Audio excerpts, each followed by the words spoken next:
شروع کرتی ہوں اللہ کے نام سے جو بے انتہا مہربان نہایت رحم فرمانے والا ہے۔ ان سے پوچھو آسمانوں اور زمین میں جو کچھ ہے وہ کس کا ہے؟ کہو سب کچھ اللہ ہی کا ہے۔ اس نے رحم و کرم کا شیوا اپنے اوپر لازم کر لیا ہے۔ قیامت کے روز وہ تم سب کو ضرور جمع کرے گا۔ یہ بالکل ایک غیر مشتبہ حقیقت ہے، یعنی جس میں کوئی شک نہیں، مگر جن لوگوں نے اپنے آپ کو خود تباہی کے خطرے میں مبتلا کر لیا ہے وہ اسے نہیں مانتے۔ رات کے اندھیرے اور دن کے اجالے میں جو کچھ ٹھہرا ہوا ہے سب اللہ کا ہے، اور وہ سب کچھ سنتا اور جانتا ہے۔ کہو اللہ کو چھوڑ کر کیا میں کسی اور کو اپنا سرپرست بنا لوں؟ اس خدا کو چھوڑ کر جو زمین و آسمان کا خالق ہے اور جو روزی دیتا ہے روزی لیتا نہیں ہے۔ کہو مجھے تو یہی حکم دیا گیا ہے کہ سب سے پہلے میں اس کے آگے سر تسلیم خم کروں، اور تاکید کی گئی ہے کہ کوئی شرک کرتا ہے تو کرے، تو بہرحال مشرکوں میں شامل نہ ہو۔ کہو اگر میں اپنے رب کی نافرمانی کروں تو ڈرتا ہوں کہ ایک بڑے خوفناک دن مجھے سزا بھگتنی پڑے گی۔ اس دن جو سزا سے بچ گیا اس پر اللہ نے بڑا ہی رحم کیا، اور یہی نمایاں کامیابی ہے۔ اگر اللہ تمہیں کسی قسم کا نقصان پہنچائے تو اس کے سوا کوئی نہیں جو تمہیں اس نقصان سے بچا سکے، اور اگر وہ تمہیں کسی بھلائی سے بہرہ مند کرے تو وہ ہر چیز پر قادر ہے۔ وہ اپنے بندوں پر کامل اختیارات رکھتا ہے اور دانا اور باخبر ہے۔ ان سے پوچھو کس کی گواہی سب سے بڑھ کر ہے؟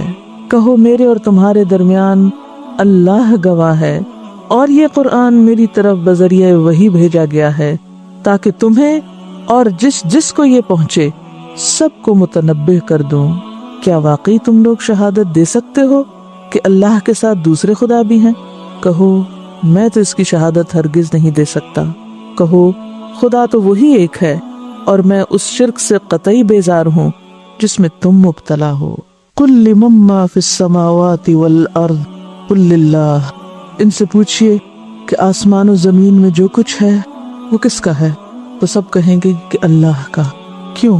اس لیے کہ انسان جو خود ایک فانی وجود ہے، جس کی اپنی زندگی، طاقتیں اور قدرتیں سب محدود ہیں، لمیٹڈ ہیں، پھر وہ لامحدود اور ان لمیٹڈ کا خالق کیسے ہو سکتا ہے؟ جس آسمان تک انسان پہنچ نہیں سکتا اس آسمان کا خالق کیسے ہو سکتا ہے؟ جس زمین کو وہ پوری طرح ڈسکور نہیں کر سکا اس زمین کا وہ بنانے والا کیسے ہو سکتا ہے؟ وہ تو خود اس زمین سے پیدا ہوا ہے اور اسی زمین پر لوٹ کر جانے والا ہے۔ تو بات یہ ہے کہ کائنات پہ بکھری ہوئی نشانیاں انسان کو اللہ تعالیٰ کی ذات کا تعارف کراتی ہیں، اللہ تعالیٰ کی معرفت کرانے والی ہیں، لیکن پھر آخر کیا وجہ ہے کہ ہم اس کی معرفت نہیں رکھتے، اس کو نہیں پہچانتے، ہم اسے پا نہیں سکے، اس کے ساتھ ہمارا تعلق وہ نہیں جو ہونا چاہیے، اور پھر سب سے بڑھ کر یہ کہ ہم اس کا حق ادا نہیں کرتے۔ اس میں آخر کون سی ایسی چیز رکاوٹ ہے؟ وہ کیا اسباب ہیں کہ انسان اتنی بڑی کائنات کے مالک کو پہچانتا نہیں، اس کے آگے جھکنا نہیں چاہتا، اس سے تعلق رکھنا نہیں چاہتا؟ کیوں آخر؟ کبھی آپ کسی کھڑکی میں کھڑے ہو کر باہر جھانکیں اور آسمان کو دیکھتے چلے جائیں اور تصور میں اس کی بلندی کے ساتھ ساتھ اوپر جائیں تو آپ حیران ہو جائیں گے اللہ کی قدرت پر کہ کون ہے وہ جس نے اتنی اونچی چھت اٹھائی کہ جہاں تک میری نگاہ نہیں پہنچ سکتی، وہ اتنا عظیم رب، اور میں پھر بھی اس کی نافرمانی کرتی ہوں۔ کیوں آخر؟ اصل بات یہ ہے کہ جب تک انسان اپنی ذات کی نفی نہیں کرتا اس وقت تک اپنے رب کو پا نہیں سکتا۔ انسان اپنے رب کو کب پاتا ہے؟ جب انسان دنیا میں کوئی تکلیف اٹھاتا ہے، جب اس کا دل ٹوٹتا ہے، جب اس پر کوئی تکلیف دہ وقت گزرتا ہے، پھر سارے پردے ہٹتے ہیں، یعنی جب اس کی اپنی ذات ٹوٹتی ہے، انسان کی اپنی ذات کی نفی ہوتی ہے، تو ایسے میں عام طور پر آپ نے دیکھا ہوگا انسان پھر اپنی حیثیت کو پہچاننے لگتا ہے، اپنی حقیقت کو جانتا ہے، پھر اسے ایک سہارے کی ضرورت ہوتی، پھر وہ صحیح معنی میں ایک ایسی ہستی کی تلاش کرتا ہے کہ جو واقعی اس کے اوپر اپنی رحمت نچھاور کرے۔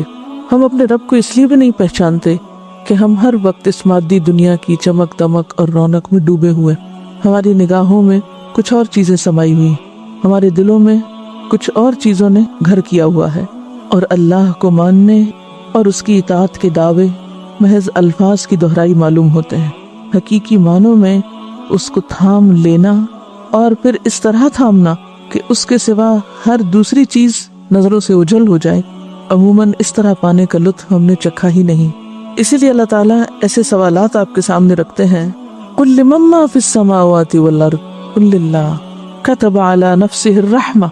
اتنا عظیم الشان رب جب بندوں کی ایسی بے پرواہی اور بے توجہی دیکھتا ہے اور نافرمانیوں کو دیکھتا ہے، بے قدری کو دیکھتا ہے، تو وہ ایک لمحے میں ان کو پکڑ سکتا ہے۔ کیوں نہیں پکڑتا؟ کیونکہ اس نے اپنی ذات پر رحمت کو لکھ رکھا ہے، اور اس کائنات میں ہر چیز پر اس کی رحمت نظر آتی۔ ہر چیز کا جو وجود قائم ہے اور اس کو پھلنے پھولنے کا اور اپنے کام کرنے کا موقع مل رہا ہے، یہ اس کی رحمت ہی کی وجہ سے ہے، اور اس کی رحمت ہی اس بات کا تقاضا کرتی ہے کہ انسان کو ایک ایسے دن جمع کیا جائے جس کے آنے میں کوئی شک ہے ہی نہیں، تاکہ ہر انسان کو اس کے کیے کا پورا پورا بدلہ ملے، اس کے ساتھ پورا پورا انصاف کیا جا سکے، اس کو اس کی محنت کا صلہ دیا جا سکے۔ اور اگر ایک ایسا دن انسان کے سامنے نہ ہو اور اس کا یقین اور اس کا احساس نہ ہو تو عموماً انسان کیا کرتا ہے؟ اپنے آس پاس نظر دوڑا کر دیکھیے انسانوں کے رویے کو، کہ ذرا کسی کو طاقت ملتی ہے تو خدا بن بیٹھتا ہے، طاقت پا کر وہ دوسروں کو ذلیل کرنا شروع کر دیتا ہے، وہ اپنے اوپر اللہ کی بڑائی اور اللہ کی عظمت کو بھول جاتا ہے۔ اگر اس کو یہ یاد رہے کہ ہر چیز کا مالک، آسمان اور زمین کی ہر چیز کا مالک وہ ہے، اور وہ اس بات کو واقعی سمجھتا ہو، تو پھر وہ دوسروں کے ساتھ ظلم و ستم کا رویہ اختیار نہیں کر سکتا۔ انسان جب یہ دیکھتا ہے کہ کوئی اس کا ہاتھ نہیں پکڑ رہا، کوئی اس کو سزا دینے والا نہیں، تو پھر اس کا رویہ عام طور پر کیا ہو جاتا ہے؟ اس کے معاملات کیسے ہوتے ہیں؟ انسان ایک لمحے کے لیے بھی جب غافل ہوتا ہے کہ کوئی اس کو پوچھنے والا نہیں، کوئی اس کا کچھ بگاڑ نہیں سکتا، تو ایسے میں انسان کے اعمال اور انسان کے طور طریقے اور انسان کے رویے پہ کس طرح ہو جاتے ہیں۔ جس وقت مجھے یہ یقین ہو کہ میرا رب مجھے دیکھ رہا ہے، تو چاہے میں تنہا ہوں، چاہے میں سب لوگوں کے بیچ میں ہوں، غلط کام نہیں کر سکتی۔ دا مومنٹ میں اس حقیقت اور اس فیکٹ کو بھولتی ہوں تو ہی کیا ہوتا ہے؟ اطاعت کی حد سے نکلنے لگتی۔ تو جو شخص یہ چاہتا ہے کہ اللہ کا بندہ بن کر رہے، تو پھر اس کے لیے ضروری ہے کہ وہ اللہ کو پہچانے، اور پھر اس کی رحمت تو ہر جگہ چھائی ہوئی ہے۔ انسانوں کے حق میں یہ رحمت کب مکمل ہوگی؟ قیامت کے دن۔ دنیا میں تو ایک حصہ ہے اس کی رحمت کا، آخرت میں 99 حصے۔ اسی کی بنیاد پر انسان کی بخشش ہو سکے گی، ورنہ کوئی ایسا نہیں کہ جو پکڑا نہ جائے۔ ہم ہر لمحے، ہر دن، ہر روز اللہ سے بے پرواہ ہو کے، بے نیاز ہو کے، اپنی زبان، اپنے ہاتھ، اپنے اختیارات، اپنی طاقت، اپنے مال، اپنی صلاحیتوں اور انرجیز کا استعمال کرتے رہتے ہیں۔ تھوڑی دیر کے لیے غور کیجئے، کیا واقعی دن میں 2 دفعہ بھی یہ خیال آتا ہے کہ جو کچھ میں بول رہی ہوں یہ اللہ بھی سن رہا ہے؟ ایمانداری سے اپنا جائزہ لیجئے کہ دن میں 2 تو چلے، ایک بار بھی اگر یہ خیال آ جاتا ہو نا کہ جو کچھ ہم بول رہے ہیں اس کو وہ سن رہا ہے اور لکھوا رہا ہے اور اس کا حساب ہوگا، تو ہمارے بولنے کے انداز بدل جائیں، اس کی اطاعت کے تابع ہو جائیں۔ اگر ہمیں یہ یقین ہو جائے، ایک دفعہ بھی اس بات کا خیال آ جائے دن میں کہ وہ ہمیں دیکھ رہا ہے، تو ہمارے رویوں میں جو غفلت ہے، یہ دوسرے انسانوں کے ساتھ فیر معاملہ نہ کرنا، انصاف سے کام نہ لینا، یہ آپ سے آپ ختم ہو جائے۔ لیکن حقیقت یہ کہ ہم سب دعوے تو کرتے ہیں کہ میں اللہ کو مانتی ہوں اور مجھے یقین ہے وہ دیکھتا ہے اور ہر چیز اس کی ہے، سب اسی کا ہے، لیکن عملاً جب ہم چل پھر رہے ہوتے ہیں، کام کاج کر رہے ہوتے ہیں، تو یہ احساس ہمارے اندر نہیں ہوتے۔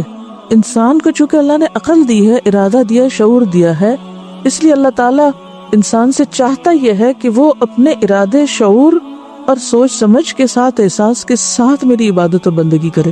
واقعی وہ اس یقین کے ساتھ کرے کہ میں دیکھتا ہوں اس کو، میں جزا دوں گا اس کو، میں بدلہ دینے والا ہوں۔ تو بات یہ ہے کہ ہم سب کو واپس تو اسی طرف پلٹنا ہے، الی یوم القیامت لا ریب فیہ، اور اصل کامیابی اور ناکامی تو اس وقت انسان کے سامنے آئے گی، اور اس روز جو ایمان نہیں لاتے وہ خسارہ پانے والے ہیں۔ تو پھر ایمان کو لفظ صرف ایمان کے طور پر نہ لیجئے۔ کس چیز پر ایمان نہیں لاتے؟ کیا ایمان نہیں لاتے؟ کیا نہیں مانتے؟ عام طور پر یہ آیتیں جب ہم پڑھتے ہیں تو ہم کیا سوچتے ہیں؟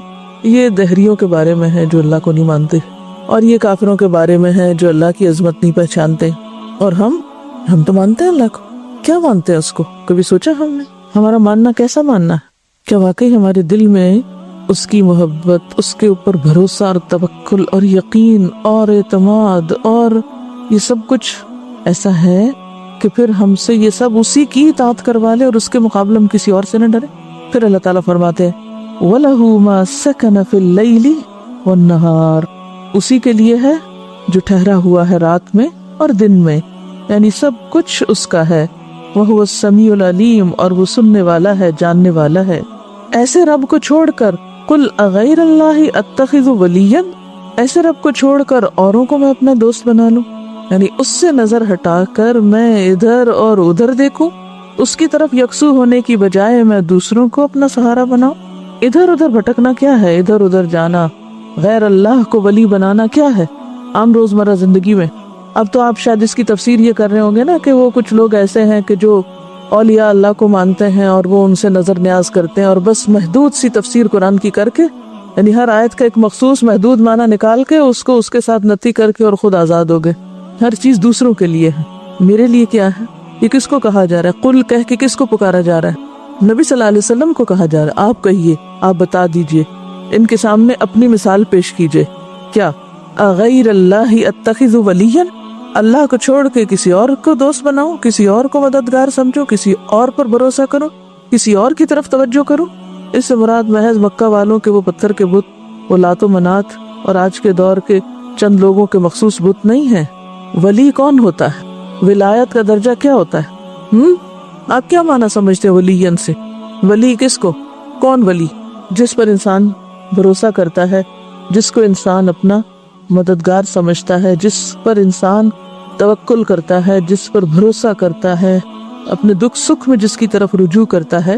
تو اللہ کو چھوڑ کر میں اوروں کی طرف چل پڑوں، ادھر ادھر بھٹکوں؟ جب انسان اللہ کو چھوڑتا ہے نا، اللہ سے تعلق کمزور اس کا پڑتا ہے، تو تب انسان ادھر ادھر کے سہارے ڈھونڈتا ہے، پھر وہ غیر اللہ کی طرف مائل ہوتا ہے، اور جو ہی وہ اللہ کو چھوڑ کے ادھر ادھر ہوتا ہے تو ساری خرابیاں جنم لیتی ہیں۔ پھر انسان سب سے پہلے تو اپنی خواہش نفس کا تابع بنتا ہے، من مانیاں شروع کر دیتا ہے، مرضی کرنے لگتا ہے، اور اس کا رویہ کیا ہوتا ہے؟ جب بھی کوئی حکم آتا ہے سامنے تو وہ اس کو اس طرح نہیں لیتا کہ اللہ کیا چاہتا ہے، وہ کس طرح لیتا ہے اس کو؟ جو اس کو سوٹ کرتا ہے، جو اس کا دل چاہتا ہے، اور جو اس کی اپنی ایک مخصوص تشریح ہوتی ہے دین کی۔ اور بعض اوقات چھوٹے چھوٹے کاموں کو کیا سوچ کے چھوڑ دیتا ہے، اس سے کیا فرق پڑتا ہے؟ اتنا بھی ریجڈ نہیں ہونا چاہیے۔ جھوٹ بول کے کیا کہتے ہیں، اس سے کیا فرق پڑتا ہے؟ بما عصوا وکانوا یعتدون، نافرمانی کی اور نافرمانی میں حد سے بڑھ کے پھر کہا کیا فرق پڑتا ہے؟ ہم اپنے گھر کا کوڑا گلی میں پھینک دیں، کوئی کہے کہ یہ کیا کیا، تو کیا کہتے ہیں؟ تو کیا ہوا؟ سبھی تو کرتے ہیں ایسے، کیا ہوا اگر میں نے کر لیا؟ نماز دیر سے پڑھی تو کبھی ملامت کرتے ہیں اپنے آپ کو، کہتے ہیں کیا فرق پڑتا ہے، باقی بھی تو یہی کرتے ہیں۔ پھر اسی طرح کوئی بھی اصول، ڈسپلن، مثلا ٹریفک لائٹ توڑ دی، کیا کہتے ہیں توڑ کے؟ کوئی بھی ضابطہ، کوئی بھی مثال، کوئی بھی چیز آپ لے لیں، کوئی بھی غلط کام کرنے کے بعد ہم کیا سوچتے ہیں؟ تو کیا ہوا؟ سبھی ایسے کرتے ہیں، کیا فرق پڑتا ہے؟ پھر کیا؟ تو یہ کیا ہے؟ غیر اللہ کو دوست بنانے کا نتیجہ سب سے پہلے اپنی منمانی، اپنی خواہش نفس کی پیروی، اپنا خود ساختہ بنایا ہوا دین کا ورژن، جو دل چاہا کر لیا، یعنی پک اینڈ چوز کر لیا، جو سوٹ کیا وہ لے لیا، جو نہیں کیا وہ چھوڑ دیا، اور اگر کسی نے کہا تو کہا، کیا فرق پڑتا ہے؟ ایسے میں کیا کسی شخص کی پھر اصلاح ہو سکتی ہے؟ کیا ایسا شخص کبھی بھی تقویٰ کی راہ پہ چل سکتا ہے؟ کیا آپ جنگل میں چلتے ہوئے اگر ایک جھاڑی سے ایک کپڑا پھڑوائیں دوسرے سے دوسرا اور پھر کہیں تو کیا ہوا؟ کوئی کانٹا چپ جائے اتنا سا بھی، کہتے ہیں تو کیا ہوا؟ کانٹا ہی تو ہے، مر تو نہیں گئے۔ لیکن چھوٹی چھوٹی چیزیں کرتے کرتے ایک انسان کی پوری شخصیت وجود میں آ جاتی ہے، اور پھر وہ کیا بن جاتا ہے؟ تو کیا ہوا شخصیت؟ اور غلط کام کر کے تو کیا ہوا؟ ایسا شخص نہ استغفار کر سکتا ہے، نہ اصلاح کر سکتا ہے، اور نہ ہی بہتری کی طرف جا سکتا ہے۔ یہ تو ایسے ہی ہے نا کہ کوئی شخص اگر کیچڑ میں کھڑا ہو تو آپ اسے کہیں باہر آ جاؤ، تو وہ کہے تو کیا ہوا، کھڑا ہی ہونا، کیا فرق پڑتا ہے؟ وہ بھی زمین ہے، یہ بھی زمین ہے۔ عام طور پہ ہم کیا کہتے ہیں؟ میرا لائف سٹائل۔ ایک اور جملہ جو بچوں میں بہت عام ہے نا، so what I don't care, who cares. آپ دیکھیں آج کے بچے ہر دوسرے جملے میں کیا کہہ رہے ہوتے ہیں؟ ہو کیئرس۔ یہ الفاظ کیا الفاظ ہیں؟ ہو کیئرس، یعنی میں کسی چیز کا پابند نہیں ہوں، مجھے کسی خاص ضابطے یا راستے پہ نہیں رہنا، مجھے اپنی مرضی کے مطابق جینا ہے. میں کچھ بھی کروں کوئی مجھے کچھ نہیں کہہ سکتا. اٹس مائی لائف سٹائل، میں ایسے ہی جیتا ہوں، میں یہی کروں گا، جیسے چاہو جیو. کیا یہ نفس پرستی نہ ہوگی؟ اللہ کے سوا اور چیزوں کو اہمیت دینا اور ان پر بنیاد بنانا زندگی کی، یہ سب کیا ہے دراصل؟ اور اسی کو پیچھے کیا کہا گیا؟ بما عصوا، یہی نافرمانیاں ہے.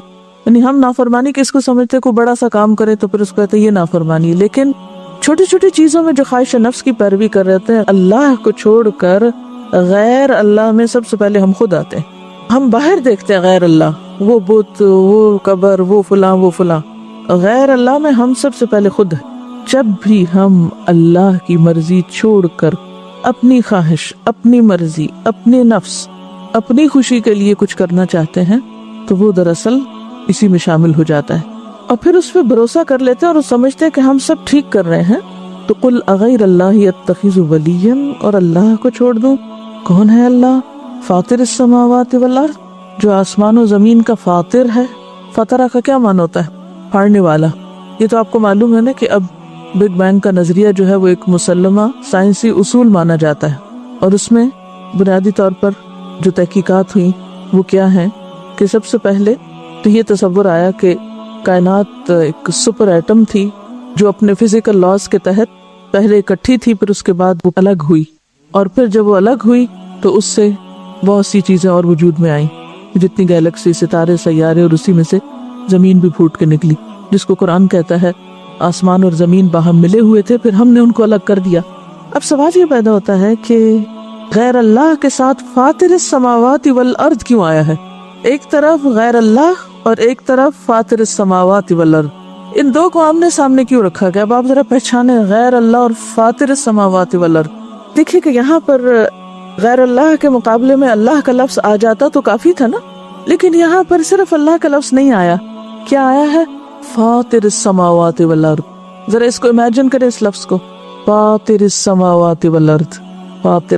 آپ کو معلوم ہے کہ جب کچھ عرصہ پہلے امریکہ نے ایک خلائی دوربین بھیج کے، کیونکہ یہ زمین کے آس پاس جو غلاف ہے نا ہواؤں کا، اس میں باقی کائنات جو وہ کلیئر نظر نہیں آتی، تو اس غلاف سے باہر دوربین سے دیکھا اور یہ پایا کہ بہت دور کائنات کے اندر کچھ ریپلز پائے جاتے ہیں، جس سے پتہ چلتا ہے کہ یہ مزید پھیل رہی ہے. اگرچہ قرآن میں لکھا ہوا ہے 1400 سال سے کہ والسماء بنیناها بأید وإنا لموسعون، آسمان کو ہم نے اپنے ہاتھ سے بنایا یا اپنے زور سے بنایا اور ہم اس کو وسعت دینے والے. یہ پھیل رہی کائنات، اور اس طرح کے ریپلز دیکھے گئے، مشاہدہ کیا گیا کہ واقعی پھیل رہی. اب آپ دیکھیے کہ جب یہ کہا جائے، یعنی پہلے کائنات کیا تھی؟ سپر ایٹم، وہ پھٹا، جیسے غبارہ پھولتا ہے نا، آپ اس کو ذہن میں لا سکتے ہیں. پھر وہ بڑھتے بڑھتے بڑھتے بڑھتے کسی اینڈ پہ بھی رکا نہیں، بڑھتا ہی چلا جا رہا ہے، پھیلتا ہی چلا جا رہا ہے. اب ایک طرف ہے غیر اللہ اور ایک طرف ہے فاطر السماوات والارض. تو لفظ فاطر السماوات والارض جب آپ بولتے ہیں تو لامحدود وسعتیں ذہن میں آتی ہیں، کسی معمولی ہستی کا تصور نہیں آتا. تو انسان کو بیسیکلی غور و فکر کی دعوت دی گئی ہے کہ تم اللہ کو چھوڑ کر کسی اور چیز کی طرف جھکتے بھی کیسے، اس سے ڈرتے بھی کیوں ہو، اس کی طرف مائل بھی کیوں ہوتے ہو؟ اصل قدرت والا اور قوت والا تو وہ ہے.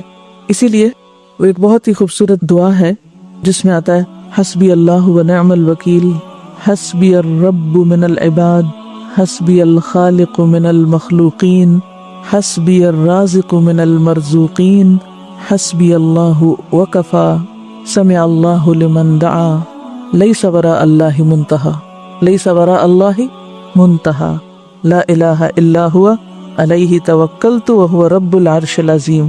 کیا معنی ہے اس کا؟ مجھے اللہ کافی ہے اور وہی بہترین کارساز ہے.